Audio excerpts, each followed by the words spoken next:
Buenos días, soy el alumno Márquez Molina Alejandro del grupo 2.5 de la Universidad Autónoma de Sinaloa de la Facultad de Derecho para la asignatura de Derecho Civil del maestro el licenciado Saúl Guadalupe Saldaña.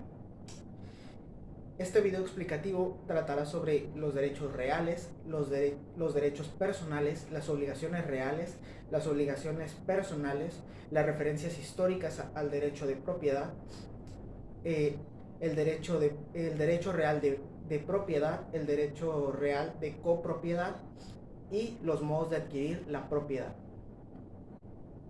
Empezaremos con la definición del derecho real. El derecho real es el poder jurídico que tiene una persona sobre una cosa. Es decir, que puede aprovecharse en todo el amplio sentido jurídico sobre el bien o sobre el objeto o la cosa. De hecho, el derecho real principal es la propiedad, la cual es la capacidad de usar, disfrutar y disponer de un objeto, de un bien. La segunda definición es el derecho personal. El derecho personal viene a ser la facultad que tiene una persona de exigir una prestación o abstención a una segunda persona. La primera persona se le conoce como acreedor o sujeto activo y la segunda persona se le conoce como sujeto pasivo o deudor, por lo cual el acreedor tiene la capacidad de exigir al deudor la prestación o abstención de un bien o de una cantidad. Para esta situación tienen que haber ciertos elementos. El primero es que tiene que existir una relación previa entre el acreedor y el deudor. La segunda es que tiene que existir un acreedor y un deudor. Y la tercera es que su objeto es que haya una prestación o abstención de carácter patrimonial o moral. El siguiente tema a definir son las obligaciones reales y las obligaciones personales. Las obligaciones reales son aquellas en las cuales existe una relación entre una persona y una cosa. Son obligaciones, tanto las obligaciones reales como las obligaciones personales son obligaciones porque no se cumple con el deber ser, es decir, no se cumple con lo que se debe hacer, por lo cual se convierte en una obligación que se tiene que cumplir, En el caso de los derechos reales, es la relación entre una persona y una cosa, generalmente entre el propietario y su bien.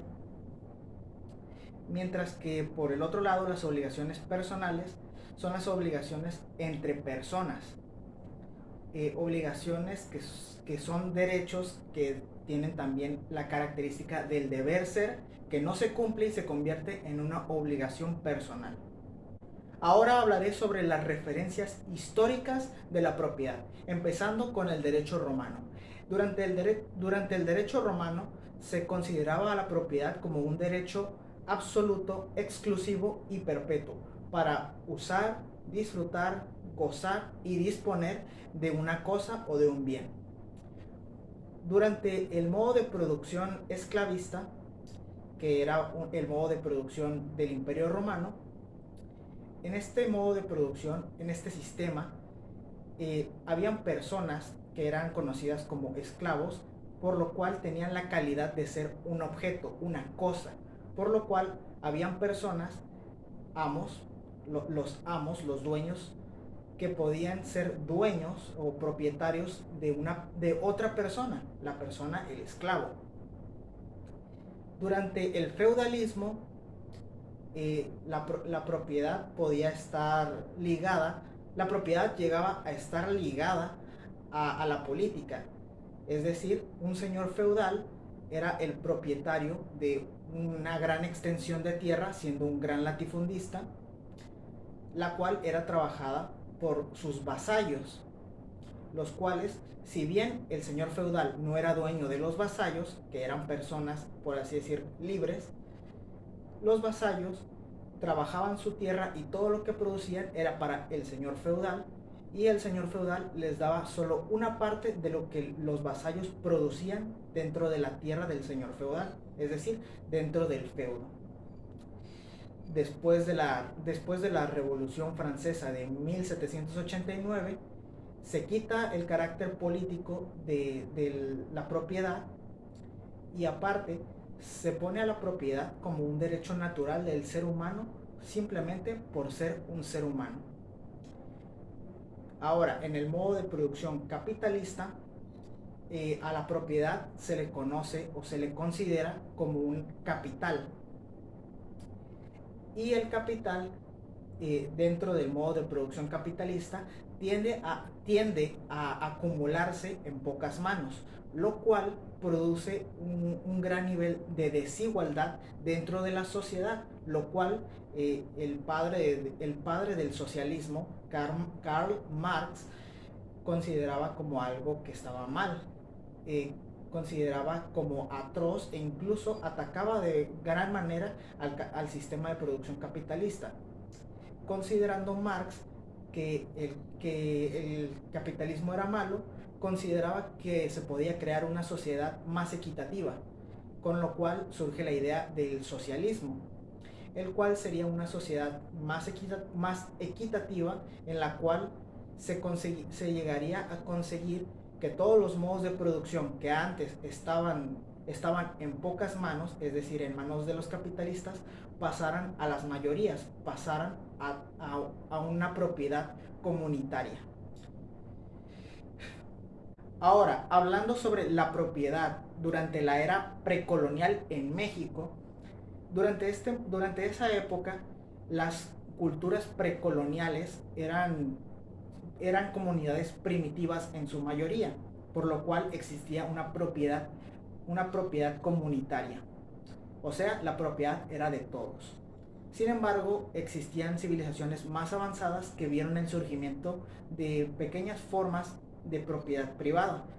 Por ejemplo, los aztecas, en las familias de nobleza o las familias reales, tenían ciertas propiedades de carácter privado. Ya durante la era colonial, la propiedad privada ya surge y se establece en la colonia. La propiedad privada siendo la de los particulares españoles y criollos, y la propiedad pública, que vendría a ser toda la extensión, todo el dominio del imperio de la Nueva España. Todo lo que formara parte de la Nueva España sería parte de la corona, es decir, parte del Estado, de propiedad pública. Sin embargo, también existía la propiedad clerical, la propiedad de la iglesia, es decir, las propiedades que estaban en manos del clero. Durante la independencia se tardó bastante en crear un código civil para definir lo que era la propiedad, pero cuando por fin se logra en 1870, se define a la propiedad como el derecho de usar, disfrutar y disponer de un bien, una cualidad que solo puede tener el propietario, y que hasta la fecha nuestro código civil sigue reconociendo de la misma manera, y que en varios códigos civiles ha ido estando, y esa misma definición se mantiene, aunque con ciertas modificaciones.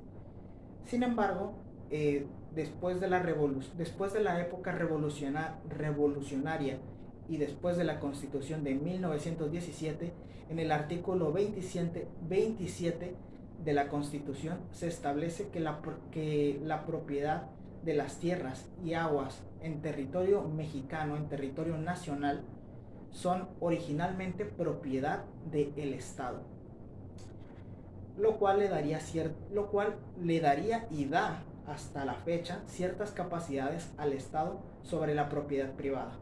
El siguiente tema es la propiedad actualmente en el Código Civil y en la doctrina. La propiedad actualmente, y tanto en la doctrina, se considera que es el derecho de una persona, el propietario, de usar, disfrutar, gozar y disponer de un bien conforme a las leyes. Sin embargo, en el Código Civil se determina la propiedad en el artículo 830, donde define que el propietario tiene la capacidad de gozar y disponer de una cosa conforme a las limitaciones y modalidades que determinen las leyes. También se determina en los artículos 840 que en ese artículo se define que el propietario de un bien no puede perjudicar a terceros sin un beneficio exacto para el propietario. Y en el 836 se define que las expropiaciones que aplique el Estado tienen que ser con un beneficio para el colectivo. El siguiente tema son los modos de adquisición de la propiedad. Empecemos con la ocupación, el cual es históricamente el primer modo de adquisición de la propiedad. Para este modo se requieren ciertos elementos. El primero es que la persona que pretende ocupar detente la cosa que pretende ocupar. El segundo es que recaiga en una propiedad sin dueño, es decir, que sea un objeto, una cosa sin dueña o cuyo dueño se desconozca. Aparte, se tiene que aprender de forma permanente y con ánimo de dominio. El siguiente modo de adquisición de propiedad es la accesión. Este modo de adquisición es más bien una forma de extender o de aumentar la propiedad de un bien. Puede ocurrir de manera natural o artificial. De forma natural puede ocurrir cuando una propiedad inmueble, por causa de un río, el río se desvía y termina aumentando la propiedad del bien inmueble. Es decir, aumenta su extensión o aumenta su tamaño.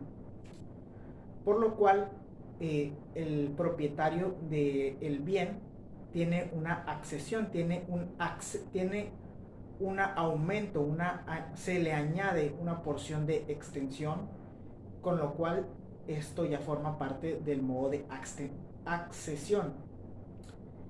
Generalmente cuando esto ocurre de buena fe, la parte que recibe la parte accesoria, da una indemnización o una compensación al propietario del bien que fue perjudicado. El siguiente modo de adquisición de propiedad es por prescripción positiva. Es decir, que con el paso del tiempo el bien recae en manos de los poseedores, convirtiéndose en propietarios.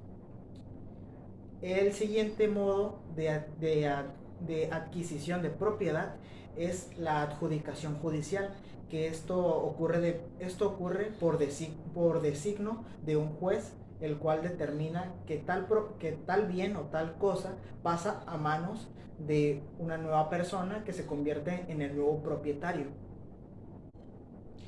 También existe la adquisición de propiedad por herencia, es decir, cuando un difunto sucede sus pertenencias a su familia. Puede ser de forma testamentaria, es decir, que el difunto dejó un testamento designando qué propiedades o qué bienes son para cada integrante de su familia o cada uno de sus herederos. O puede ser intestamentaria, con lo que no hay testamento y lo que permite que los familiares más cercanos al difunto sean aquellos que puedan ser los primeros en reclamar las sucesiones. El último modo de adquisición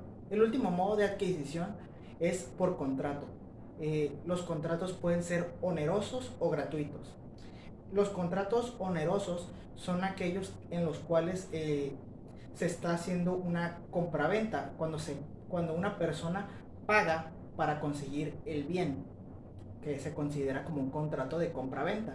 Los gratuitos pueden ser donaciones o por herencia, y son aquellos en los que la persona que recibe la propiedad no tiene necesidad de pagar ningún costo por la adquisición de la propiedad. También existe la permuta, la cual es el intercambio entre dos bienes. El último tema que voy a tratar es la copropiedad. La copropiedad ocurre cuando dos o más personas obtienen el derecho de propiedad, con lo que se convierten en copropietarios o partes alícuotas. La copropiedad tiene como característica que es voluntaria, es decir, nadie puede ser obligado a vivir en copropiedad. Cuando las dos partes de la copropiedad, las dos partes alícuotas, deciden separarse de la copropiedad, se puede separar el bien, pero en el caso de que el bien pueda resultar perjudicado, en ese caso se puede vender el bien y dividir la ganancia de su venta. Esto también puede ocurrir aunque solo sea una de las dos partes, la que pida o exija judicialmente la separación de la copropiedad. Con esto puedo dar por concluido el video explicativo y agradezco de gran manera que me hayan visto. Muchas gracias.